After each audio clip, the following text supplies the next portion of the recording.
ಚನ್ನಗಿರಿಯ ನಲ್ಲೂರಿನಲ್ಲಿ ಹಳೆ ವೈಷಮ್ಯಕ್ಕೆ ಬಿತ್ತು ಹೆಣ. ಗ್ರಾಮದ ಜಾವೇದ್ ಎಂಬ ಯುವಕನ ಹತ್ಯೆ. ಅಡಕೆ ತೋಟದಲ್ಲಿ ಚಾಕುವಿನಿಂದ ಇರಿದು ಕೊಲೆ.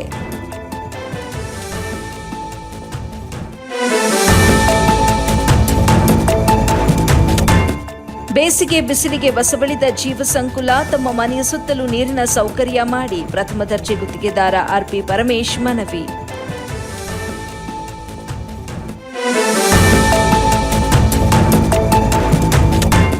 ಹರಿಹರದಲ್ಲಿ ಬಿಜೆಪಿ ಮಾಧ್ಯಮ ವಿಭಾಗದ ಸುದ್ದಿಗೋಷ್ಠಿ. ಗ್ಯಾರಂಟಿ ಹೆಸರಿನಲ್ಲಿ ರಾಜ್ಯದ ಖಜಾನೆ ಲೂಟಿ.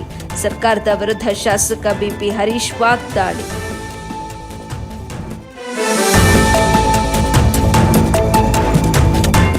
ಶ್ರೀನಿವಾಸಪುರ ಗೌನಿಪಲ್ಲಿಯಲ್ಲಿ ಪೊಲೀಸರ ಕಾರ್ಯಾಚರಣೆ. ವರ್ಷದೊಡಕಿನ ಜೂಜಾಟದ ಮೇಲೆ ಪೊಲೀಸರ ದಾಳಿ. ಜೂಜಾಡುತ್ತಿದ್ದ 18 ಜನರನ್ನು ಬಂಧಿಸಿದ ಪೊಲೀಸರು.